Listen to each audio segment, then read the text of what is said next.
Every possible option is being considered to protect a British hostage being held by Islamic State militants. The world can be a scary place, with the threat of terrorist attacks, fear of wars, or outbreaks of diseases like Ebola. With the latest figures showing nearly 5,000 people infected with the virus, President Obama is now calling it a potential threat to global security. Most of us manage to carry on our daily lives despite these potential problems, but not all of us. For some, that is not an option. It's extremely naive. Instead, they think we need to prepare and plan to make our future safe, right now. Actually, we should have been doing it years ago. These people, who are mostly men, are called preppers.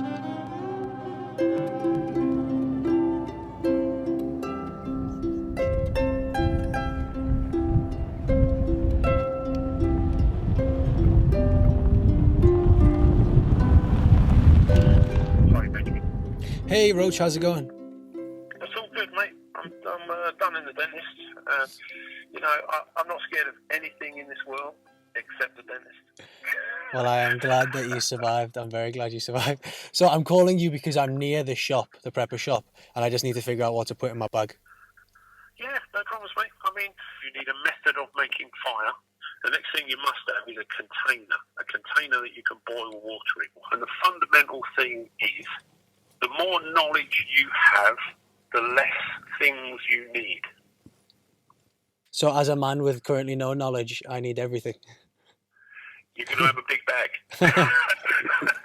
I'm going to rock and roll now. I'm going to head there. Go. No problems at all. See you Friday. So, in a bid to potentially survive the apocalypse, I am on my way to learn a bit more about the world of prepping. A kind prepper called Roach, also known as Michael, has offered to show me the ropes. But first, I'm heading to the UK's only prepping shop, conveniently called the Prepper Shop, to pick up some supplies and to find out a bit more about what this all is. I think this is the place. He even has a pickup truck with the Confederate flag in dice in his window. This is going to be interesting. How we doing, mate? Hey, all right? Lincoln, nice to meet you. Yeah, I good made to see it. you. Thanks for coming up. Well, no problem. So is this the only prepping shop in the UK? Currently in Europe. Wow. Yeah, we're the only one still. Can you show me around? I certainly can. So a large proportion of it is just like kind of practical stuff. Handcuffs is a bit strange. Why would you need handcuffs when the world is... Who are you going to handcuff? I suppose that's more of a case if it's rioting and you're in trouble, you had to protect yourself. There are a whole host of knives. We do. It seems like knives are an integral part to the prepping experience. If you're in the woods in a survival situation, a knife is essential. You have some pretty hefty knives. Are you not concerned that some people might be using these for ulterior motives? Because this one is pretty terrifying, like stuff like this. Yeah, but I would have thought if someone was, they're going to go and buy a $2.99 kitchen knife or grab something from their kitchen. The law says in order to carry knives like these, you need good reason to do so. And it's safe to say preppers carrying knives as big as these in public would find it hard to have reason. I'm going on a bugging out trip with a man called Roach, who's a prepper. What is bugging out? Bugging out is a scenario's happened and you've got to leave your house. You can't stay. It's been compromised or something like that. It's flooded or you have to get out. So you've got a bag pre-packed with everything you need that you could disappear off somewhere where people aren't going to find you and you can be on your own. To just like hibernate for the rest of... until things get for better, a couple basically. of days, yeah. Lincoln Miles is the owner of what he calls Europe's only prepping shop. In other words, he makes money from people worrying about catastrophes. Something he's okay with, as he sees it no differently to owning an insurance company. His shop stocks food, gas masks, clothes in case of nuclear war, and even crossbows. What is the crossbow used for? Probably more for hunting in the worst case scenario. If there's a complete sort of social breakdown, the laws are gone, you can't eat. You can hunt an animal with it. Do you think that's how bad things could get? Like, is this what people are preparing for? Like, you will need to arm yourselves with a crossbow to ensure survival? I mean, people generally underestimate how easily it would go to pot if something happened, quite how easy social breakdown would occur.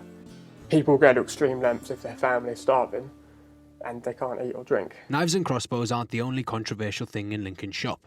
On the other side of the room, and tattooed onto his arm, is the Confederate flag. Confederate flag? Yeah, it'll be like, why do you have one? A flag from the American Civil War that some link with racism, but not Lincoln. It's about relying on yourself and not relying on someone else, the government, any other services, even your neighbour. It's not relying on anyone else to to help you out in a scenario. Do you think we trust the government too much? Yeah, I think in general, yeah.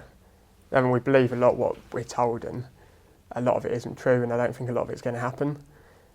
So yeah, you've got to rely on yourself. On the other side of the shop that day was another prepper, Pete Stanford.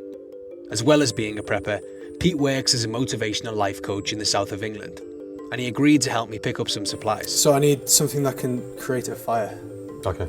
Something that is a container, a steel water. As we were doing so though, we got to talking about how he'd handled the collapse of society, and it turns out it's with a canoe. So I asked him to show me how.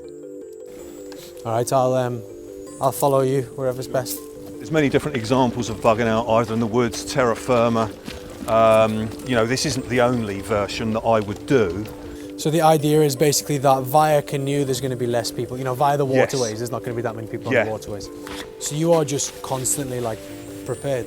You've got your belt on. This is like an Yes. everyday thing that you have Yeah. just in case bad things happen. Yeah, so I've got my multi-tool here, I've got my torch here. Basically, it's based on military. Why are you so convinced though that something bad might happen? I'm not living on a knife edge waiting for an apocalyptic situation or a stuff to hit the fan scenario. I'm actually enjoying this activity because even if I wasn't a prepper or your survivalist, this would be a leisure activity anyway. What exactly made you become a prepper? It was about, I'd say around about the time of the financial crash, but prior to that, about 20 years ago, I got thinking about certain things that were going on globally around the world and thought it's very unstable. So what would you do? How did the canoe come into it? Because it's not the usual tool of choice for kind of surviving the apocalypse. I love the waters. What do you like? Do you have a wife and kids? I have an ex-partner who's a mother of my son. What do they think? They know what I'm like. They know that I'm a bit of a free spirit. Are they prepared as well? Like, is your son going to jump in the canoe with you? When you... Yeah, he's sort of interested in it because obviously I'm his dad. I've never forced anything on him, and I would never force anything or dictate and preach anything to anybody. But is it like something you'd sit down with in the house and you're like, okay guys, today on the agenda is how to potentially bug out from the apocalypse? You know, you can't just disappear by yourself, can you? That would be kind of sad. Yeah, exactly. We do have sort of strategies in place where certain family members could actually meet up, and there's a particular location where a certain family member lives, which is in the middle of a farm. We didn't have an apocalypse the other year when we had the riots, but within 3 days, major cities all up and down the country were having, whether it was anarchy, whatever you want to call it, or just chances, there were riots going on and people's lives were at risk. And I had a friend who lived in northwest London, and she was trapped in her flat because downstairs there was a no-go area where the law enforcement weren't going in. There were fires, cars were being set on light, and the lower ground floor properties were being broken into. So with something like that, I would get out of Dodge. It wasn't an apocalypse, but it was a social breakdown. So you'd actually leave and get in a canoe if there was the riots again? Yes. You'd actually get in the canoe? But because where I live, I'm quite lucky because I live in a rural area. But what would the canoe do in that situation? What would the... What would the canoe do in like the riot situation? It would get me to a location. It's a form of transit. And I can So actually keep on you'd the kind move of because- disappear to like a riverbed, an island somewhere? Yes, yes. Under the dark, low light tends to be better, as with any activity that you want to do that's clandestine.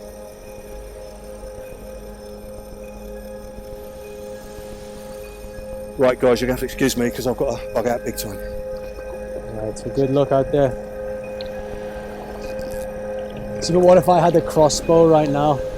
Say that again. If I had a crossbow? You know, they sell crossbows, how are you going to survive that?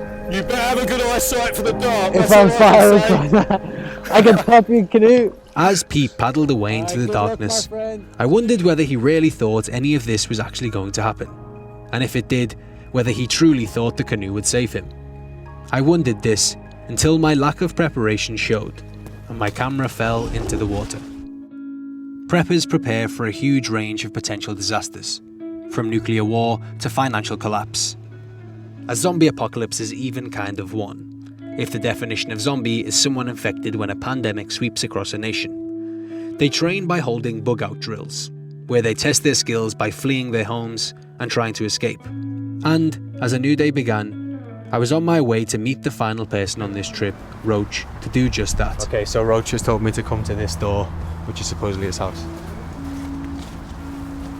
Roach is an ex-military man who spent most of his life in the force. He's now retired and runs a YouTube channel. The channel features him with guns, camping out, and cooking peach cobbler. Hidden in his house are scores of food in case of disaster, and he keeps a trailer to put on his car with enough supplies to keep his family going for 3 months. But he says being a prepper isn't easy. People have attacked him and set his car alight as a consequence. Despite this though, he agreed to show me an example of bugging out. Awesome. Well, I have my bug out bag.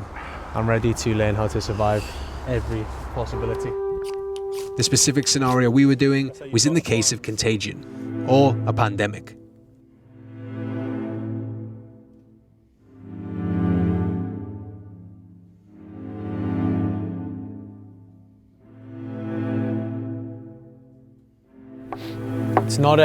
It's not the most inconspicuous tent, is it? How do you kind of hide it? I'll go out of the woods, tell me if you can see it.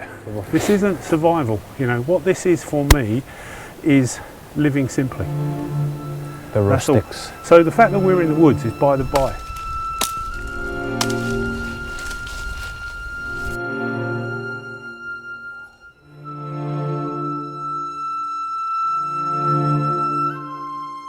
In the space of about 30 minutes, we have set up camp. We've got a fire, we've got some food, he's cooking some mangoes and mash. Life is good, but we're still in a forest, so it's not that good. If you know, there was contagion and some zombie-like creatures came out and basically tried to attack you, I'd kill them. how? With the knife or something? With anything. With anything. But would you? With anything like Would this. you try and? It's all With going anything. wrong. With your It's hands, all with going- a piece of No, but wood. would you try and like bail out though? Yeah, If of there was course, people who of came, course. would that be the first thing you did, or would you try and fight back? Ultimately, it's, you know, there are so many possibles. It's been a good day, Roach. I have learned a lot. Yeah, welcome to my world. So we've built this place, which is impressive. It's just a base, it's a little base. But what do you think this will protect you from? Because it's not going to protect from a nuclear war, for example, is it? No. Or anything like that. And if there was if everybody was fleeing from the house, there's probably going to be other people in this forest. So how Yep. far do you think this could realistically protect someone? It doesn't matter. Today, right now, it's a safe haven. If there was a pandemic, there aren't any other people here, so we're not going to get affected. There Yeah. might be though. There might be, and when there are, we'll have to assess those risks as they arise. So do you think that deep down inside, you kind of, because you've spent so long preparing for it, you kind of hope something's going to happen? No, I don't. I don't want the world to end. I don't want bad things to happen to good people, you know. But I'm not in control of the world. Are you paranoid? No. You're not paranoid. You don't, because to think about, I just suppose most people don't really think about such consequences and such potential disasters. Yeah, but you do. You're here. Yeah, that's because I'm interested in everything. I Okay. suppose. Lots of people are interested. Lots of people are interested. Some people would say that you're taking this too far. To a degree, they're absolutely right. What you could do is put every spare penny you've got in the bank for a rainy day. That's prepping. You know, you could pay off your mortgage 10 years early. Whatever you decide you have to do to prepare for the future, that makes you a prepper.